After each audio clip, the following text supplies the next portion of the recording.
Welcome back to Andersen. We're in the kitchen again today, and today we are going to make sweet bacon chicken tenders.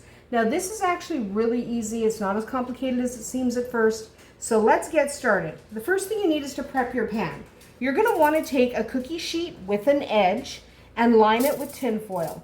And then you're going to want to put a rack that'll keep your chicken off of the pan right on top of that. So your chicken and your bacon may drip a little bit, so you definitely want to make sure you have something to catch that. You want edges to your baking sheet, and you want to make sure you have a rack so that they get crisp all the way around and don't require any flipping. So once your pan is prepared, set that aside. Ignore the dog. Set that aside, and now you are going to set your oven to 375 degrees Fahrenheit while you're doing the rest, because you do want that oven preheated before you get started. So now we need our bacon. I have 6 slices of bacon, okay? I have turkey bacon, but you can use any bacon you happen to have. You can use traditional pork bacon or a beef bacon. Maybe try a maple bacon for a nice maple flavor. Whatever bacon you have or love, get that and use it. But I'm using turkey bacon because that's what was in the fridge. So I'm just going to take a pizza cutter and cut right down the center here. And now I have 12 smaller strips of bacon. We are going to set the bacon aside a little bit. Okay. Now we need a wooden spoon that I forgot. Of course I forgot it. That's okay. Now I have it. We need 1 cup of brown sugar, okay? You need 1 cup of brown sugar. This is basically going to be the batter for your chicken. And to that, we need to add some salt. We are going to add 2 teaspoons of salt, okay? 2 teaspoons of salt, looking good. Drop the spoon there. Mix that in.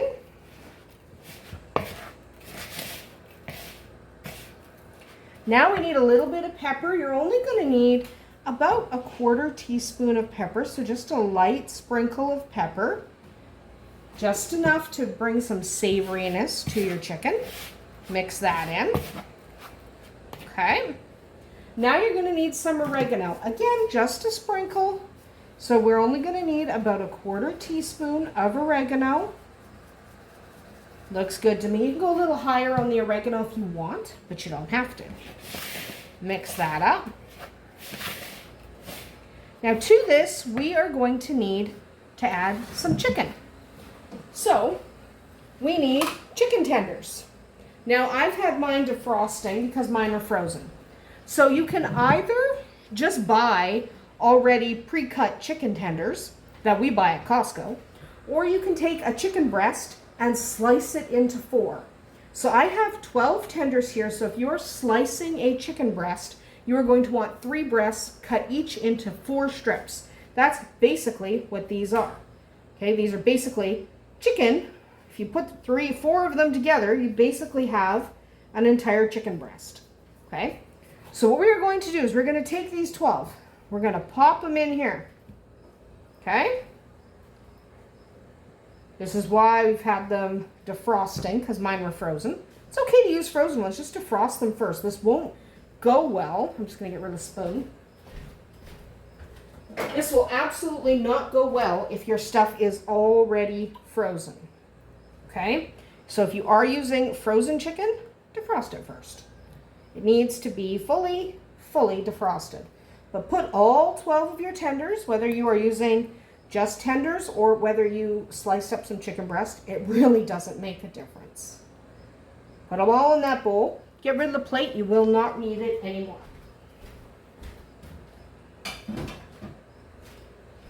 Okay, now that we have those in the bowl, we need a lid for our bowl.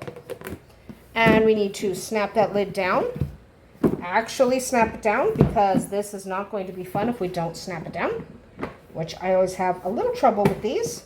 Sometimes I call in extra help to snap the bowl down, because there we go. It's annoying. So then you're going to take your bowl and you're basically going to shake and bake. Okay? You're going to shake and bake. Make sure everything gets rotated And then you might even want to go shake and bake. And then shake and bake some more. Shake and bake it. We all remember shake and bake from when we were kids. It was the talk of the town. You had shake and bake, you had all the kids in your neighborhood at your house. So here we go.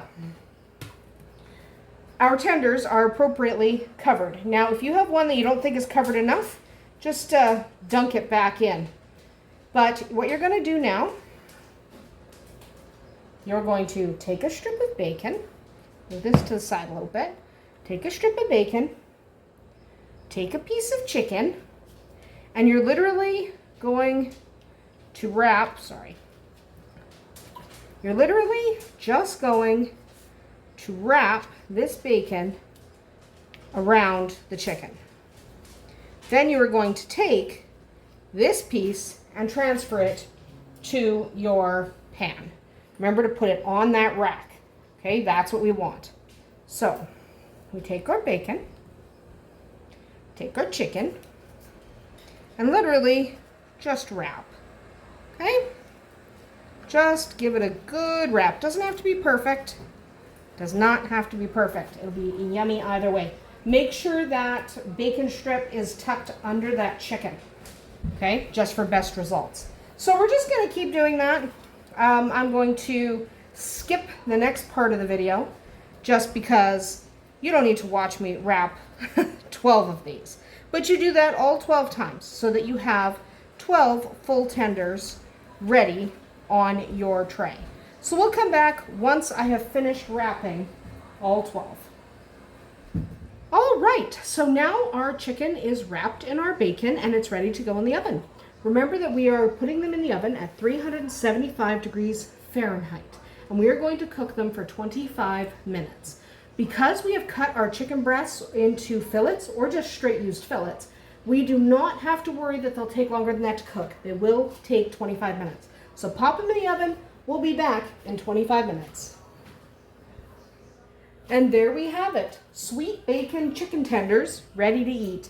You can eat them as is. You can pair them with a French fry. You can put them over rice. I'm putting mine in a pita probably. We will see what we decide to do, but they are quite versatile and easy to eat, easy to make, and quite delicious. That's about it for us here today at Andersen Acres. We'll see you tomorrow.